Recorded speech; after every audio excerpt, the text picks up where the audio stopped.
jilat jari. Pasal apa jilat jari? Yang mengkajinya orang Jerman. Mengapa orang Islam jilat jari ni? Rupanya di hujung buku ni ada alat-alat untuk menghadamkan makanan. Orang Jerman buat kajian. Tapi ujung aje lah, jangan dikulum jari tu.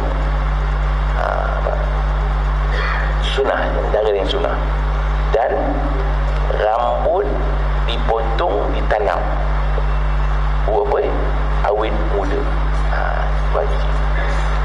Kecil je sunnahnya. Jadi sunnah pun kita buat, yang wajib kita buat. Selawat jangan tinggal. Begitu. Jadi apa akhir? Yuhibullah, nanti Allah sayangkan itu. Katakan oleh Muhammad, sekiranya kamu kasihkan Allah dan Rasulnya, ikutlah akan aku, nanti Allah kasihkan kepada kamu. Saya katakan tadi, apabila Allah sayangkan kita, tak ada apa masalah, doa kita dimakbulkan oleh. Itu sebab yang kita wa may yattaqillah yaj'al lahu makhrajan wa yarzuqhu min haitsu la yahtasib. Barang siapa bertakwa kepada Allah, nanti Allah beri jalan kesenangan, kelapangan, dan memberi rezeki tak terhingga banyak. Rezeki ni sebenarnya bukan duit, bukan mesti duit. Rezeki yang paling mahal lah rezeki kesihatan, itu yang paling mahal. Duit banyak pun tak guna kalau tak sihat. Tetapi kalau nak rezeki yang lebih, kita baca la ilaha illallah al-malikul haqqul mubin 100 kali satu hari. Nanti rezeki akan datang dengan tak terkira-kira. Ataupun kita baca Allahumma ghni bihalalika al-haramik fadlika amma siwak, ya ghani ya mughni ya fatah ya razak 7 kali hari-hari. Yang penting rezeki ialah kesihatan dan keamanan dan kelapangan hati. Itu. Dan baca Al-Masyrah 7 kali setiap pagi, maka hati akan lapang. Kadang-kadang kita kan ada masalah, macam-macam masalah. Tetapi masalah itu boleh lepas begitu saja, kerana kita dah membaca wirid-wirid, termasuk la ilaha illa anta subhanaka inni kuntu minadh dhalimin. Amalkan itu 10 kali setiap pagi, insya-Allah tidak ada apa-apa masalah. Kalau ada masalah pun terlepas begitu. Begitu.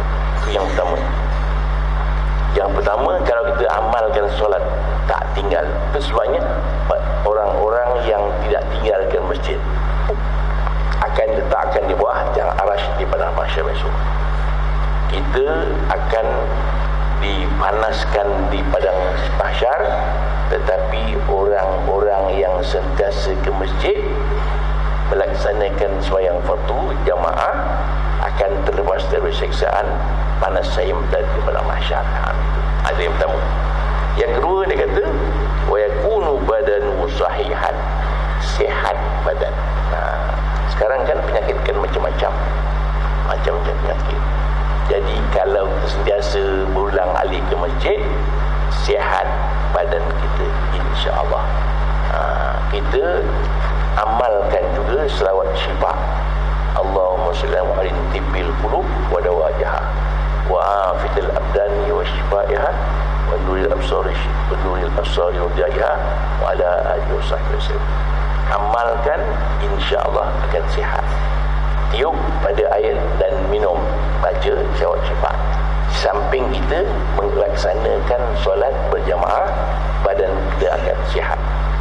Yang ketiga dia kata wa tahrusul malaikah, akan dikelilingi oleh malaikat jaga kita. Kita ada masalah.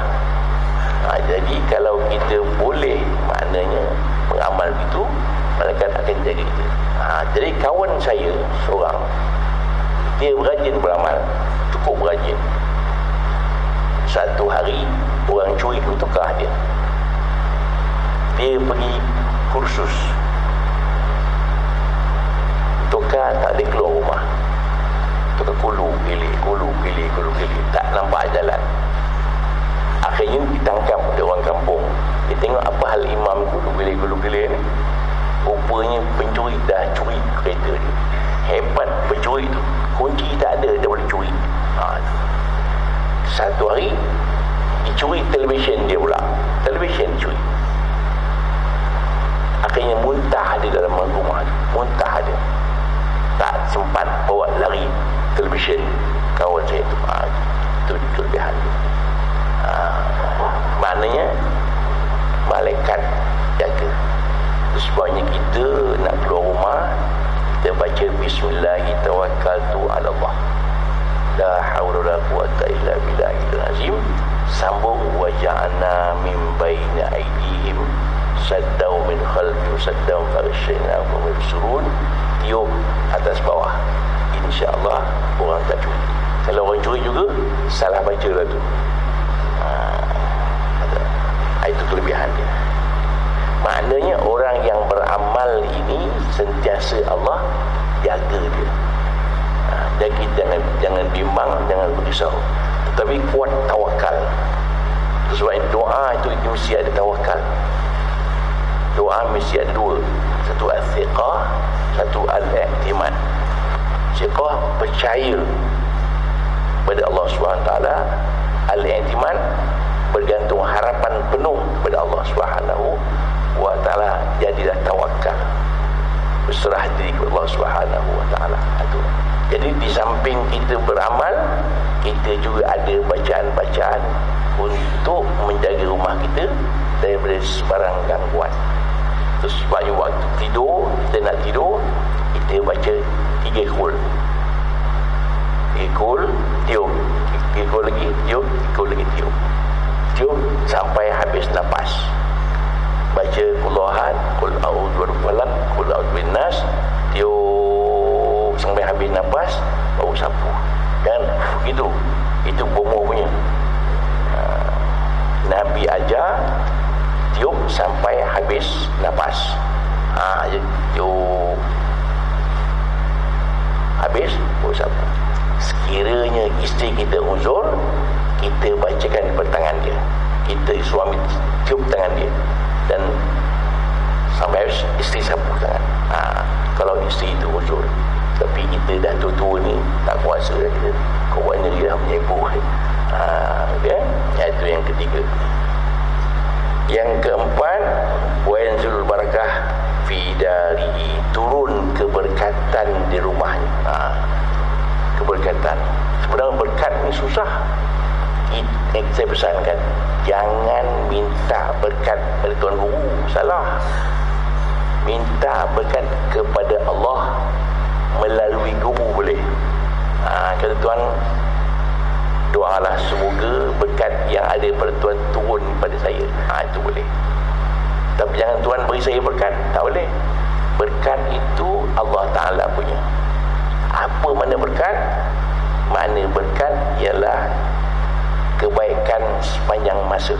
Maksud berkat. Banyak orang sebut berkat, dia tak tahu makna berkat. Makna berkat itu kebaikan sepanjang masa. Umpamanya kita katakan minum air zam-zam tu ada berkat, sihat sentiasa. Kaabah ada berkat. Ya Allah, keberkatan yang ada pada Kaabah ini turunkan kepada aku sikit, boleh. Jangan wahai Kaabah beri aku berkat, tak boleh. Pasal dia bukan boleh beri berkat, yang boleh beri berkat tu Allah SWT. Jadi kalau rumah kita berkat, rezeki kita berkat, rezeki kita berkat, orang lain boleh tumpang. Itu dekat. Kita mudah bersedekah kepada orang. Itu duit itu berkat. Dan nak jadikan rumah itu berkat, ada 5. Nak jadikan rumah itu berkat. Yang pertama, makan berjamaah anak beranak. Yang kedua, masuk rumah, keluar rumah, Assalamualaikum. Yang ketiga, sembahyang sunat di rumah. Yang keempat, makan rajin ajak tetamu. Yang kelima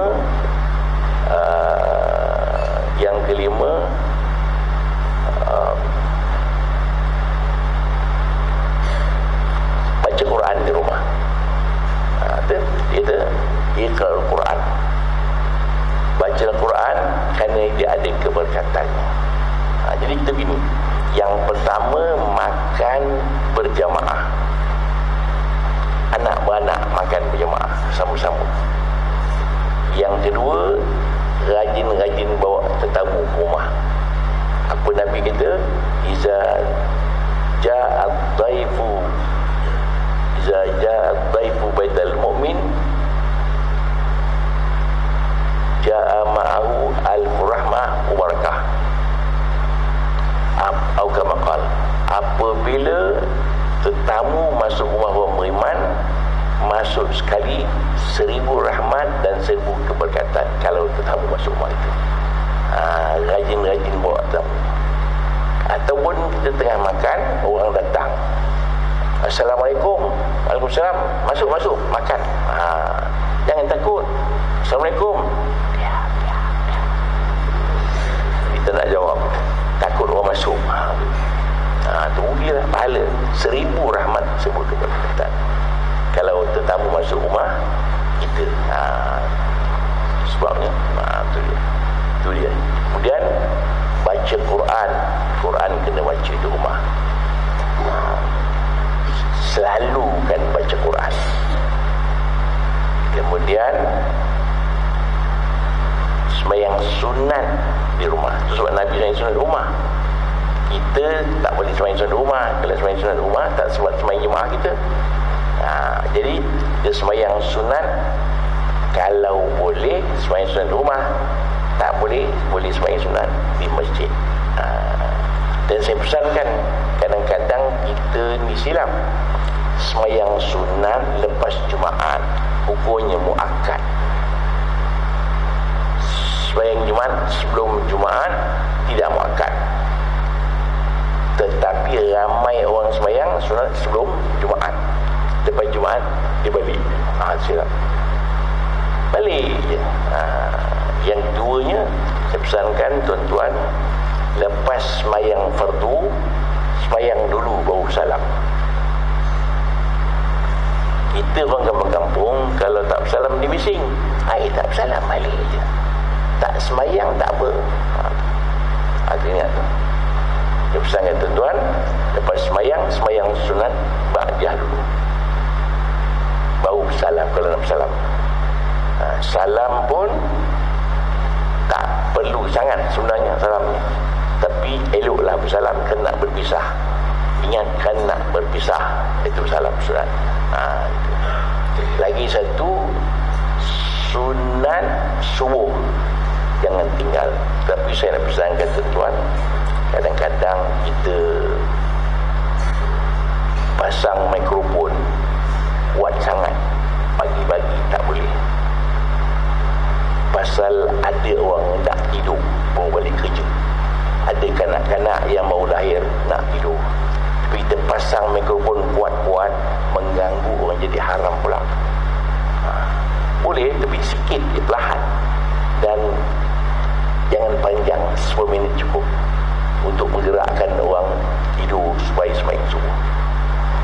Di Selangor dah tak buat dah, pasal mengganggu orang tidur.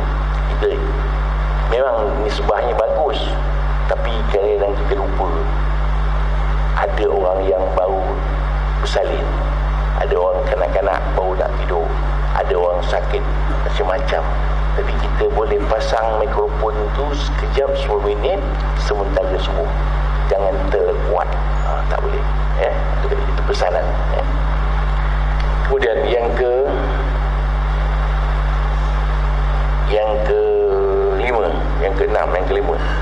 wa yazharu ala wajhihi simas salihin, nampak di mukanya tanda-tanda orang soleh. Nampak di mukanya tanda-tanda orang soleh. Kita nak jadi orang soleh, sebabnya kita minta ihdinas siratal mustaqim siratal ladzina alaihim ghairil maghdubi alaihim waladdallin. Tunjukilah kami wahai Allah jalan yang lurus. Jalan yang lurus yang macam mana? Jalan yang telah kau nikmatkan ke atas mereka itu. Siapa mereka itu tu? Umayyatillah wa rasul wa ulaika ma'al ladzina an'amta 'alaihim minan nabiyyin was-siddiqin wasyuhada was-shalihin. Jalan yang telah kau nikmatkan ke atas mereka itu. Siapa mereka itu? Iaitu para nabi, syuhada, salihin dan siddiqin. Kita minta. Kita dari nabi, tak nabi dah kita ni. Siddiqin pun payah. Nabi lagi tak dapat. Salihin jadilah. Kita minta jadi orang-orang saleh pasal jaminan Allah Taala. Innal ladzina amanu wa amilus solihat. Sesungguhnya mereka-mereka yang beriman dan beramal soleh, lahum jannatul firdausi nuzula, kan lahum jannatul firdausi nuzula, bagi mereka itu syurga tempat balasan, syurga firdaus. Kita sekarang ni kita sedia maklum hidup dalam dunia ni, ad-dunya mazra'atul akhirah. Dunia tempat nanam, dituai di akhirat. Tapi banyak mana yang telah kita tanam, banyak itulah yang kita akan tuai. Sedikit yang kita amalkan, sedikit yang kita tuaikan. Sekarang ni kita ada dua masa. Yang pertama, masa mencari rezeki. Yang kedua, beribadat. Itu aja. Tetapi Tuhan dah sebut, wa ma khalaqtul jinna wal insa illa liya'budun. Tidak ciptakan jin dan manusia melainkan untuk beribadat kepada Aku. Jadi kerja kita mencari rezeki. Cari rezeki pun ibadat juga. Ibadat khusus yang penting.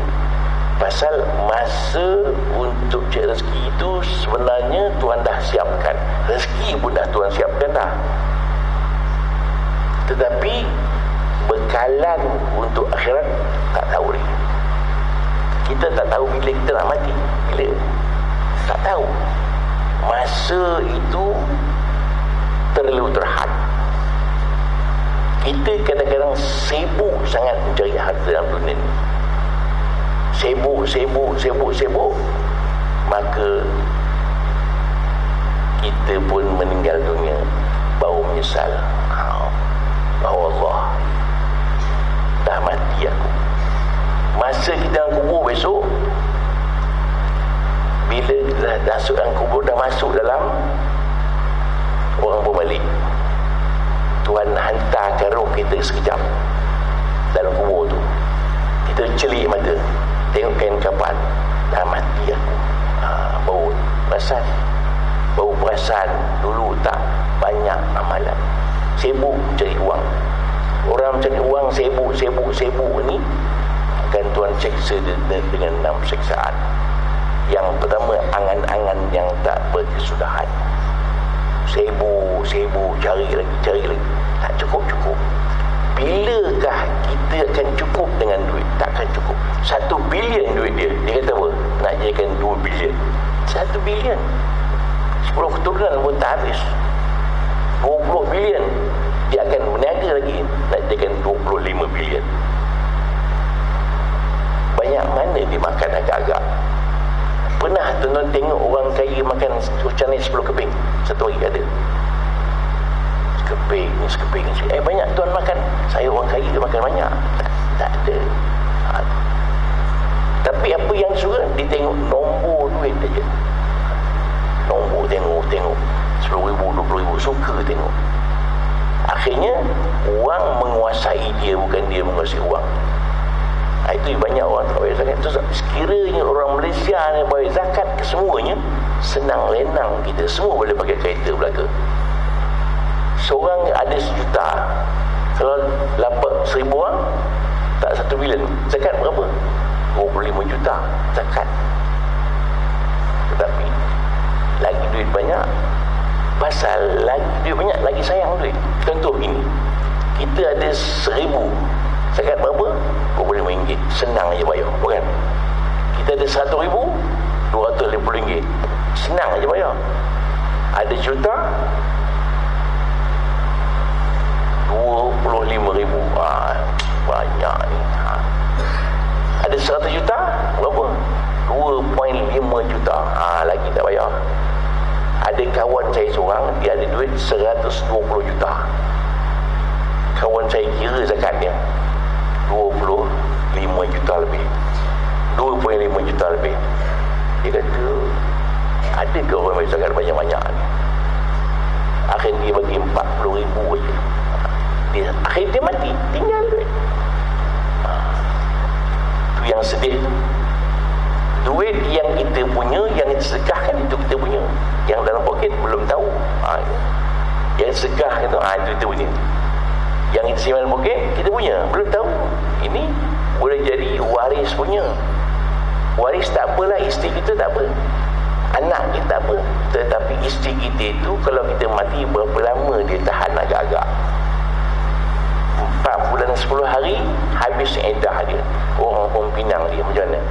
Kahwin dia, kahwin, habis kita. Tahu tak isteri kita kahwin? Tahu, di dalam kubur orang kampung mati seorang lagi. Tengok orang tikam batu ni. Apa khabar isteri saya? Dah kahwin dah, dia kata. Tak meleleh elok kita. Duit kita disapu je. Duit kita yang penat cari duit, suami baru dia pakai duit kita. Tu seluar kita pakainya, baju kita pakainya, tokak kita pakainya. Kita tak sedekah. Itu sebab dia ada duit, mesti sedekah. Itu sebab kita ada 4. Sembahyang 5 waktu, baca Quran, zikir dan sedekah. 4 konsep dia. Prinsip kita mesti ada 4. Pertama, sembahyang 5 waktu, baca Quran, zikir dan sedekah. Itu kita ingat tu, jangan lupa. Pasal ada orang suka sembahyang, tak suka sedekah, sayang duit dia. Hari Jumaat kan setengah-setengah masjid kan, tung lalu kan, tung lalu mengantuk pula dia. Lepas tung celik balik dia sayang. Itu dia ingat. Habis saya sekejap je nak balik lagi 2 minit ya. Kita sambung tahun depan ya. Kemudian wa yulayyinullahu qalbah, Allah lembutkan hati dia. Jadi kita ni kena sentiasa tenang dan jangan pemarah, jangan pengus, jangan bengking, bertenang. Orang semayang ni orang lembut hati sebenarnya. Kadang-kadang isteri kita lambat masak, jangan marah, tunggulah sekejap. Atau masak lauk tak masin, garam aja, senang. Jangan sekali-kali marah isteri dengan sebab yang sedikit. Dia masak 20 tahun dah elok, 1 hari je dia marah, yang 1 hari je. 20 tahun dia masak elok, 20 tahun dia gosok baju elok, hari tu herut sikit baju, dia marah. Itu sebab Nabi kata, ahlul jannah kulul laylin hain salin qarib. Ahli syurga orang lemah lembut dan mesra. Wa ahlun nar ahlul syadid wa qawaqtara. Ahli neraka itu ialah orang keras dan suka marah pada isterinya. Kena ingat semayang, jangan kita ahli syurga rajin semayang tapi pemarah. Ahlun nar ahlul syadid, ahli neraka itu pemarah, keras, kasar, waqwaqtara, dan kasar kepada keluarganya. Tak kesian isteri kita. Isteri kita itu bukan hamba. Sebab Nabi rajin ke dapur tolong isteri dia. Kita dah lah tak tolong, marah. Ada anak kecil pula, anak kecil menangis tengah malam, dia tak bangun.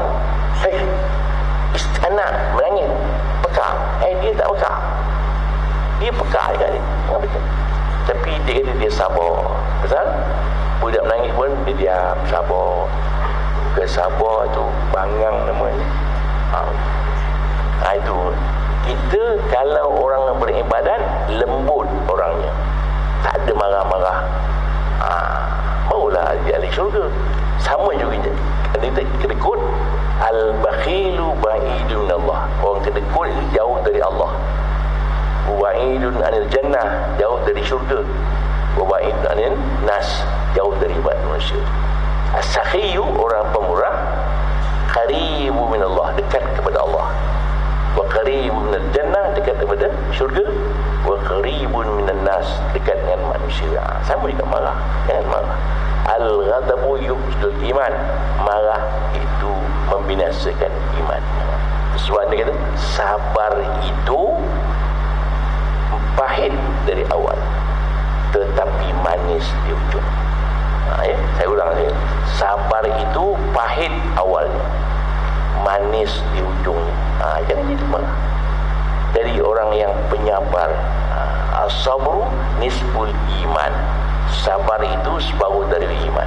Sabar itu terbagi pada 4. Yang pertama, sabar melaksanakan perintah Allah Ta'ala.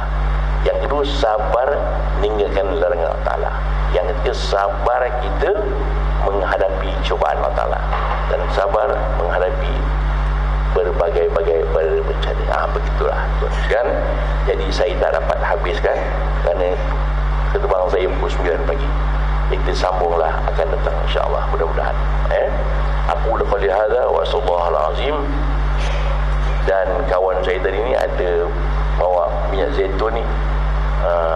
Kalau tuan berminat, minyak zaitun daripada plastik, ya, boleh mengubati berbagai-bagai penyakit. A'udzubillahi minasyaitonir rajim. Bismillahirrahmanirrahim. Alhamdulillahirabbil alamin. Wassalatu wassalamu ala asyrafil anbiya'i wal mursalin wa ala alihi wa sahbihi ajma'in. Allahumma amnun alina bisafa'il ma'rifah wa hab lana tasihhal muamalah fima bainana bainaka ala sunnah warzuqna sirqat tawakkuli 'alaika wa sunnah zannibik wa amnun alina bi kulli ma yuqarribuna ilaika ma yu'fiya darain bi rahmatika ya arhamar rahimin. Wa sallallahu ala Muhammadin wa ala alihi wa sallam walhamdulillahi rabbil alamin. Wassalamualaikum warahmatullahi wabarakatuh.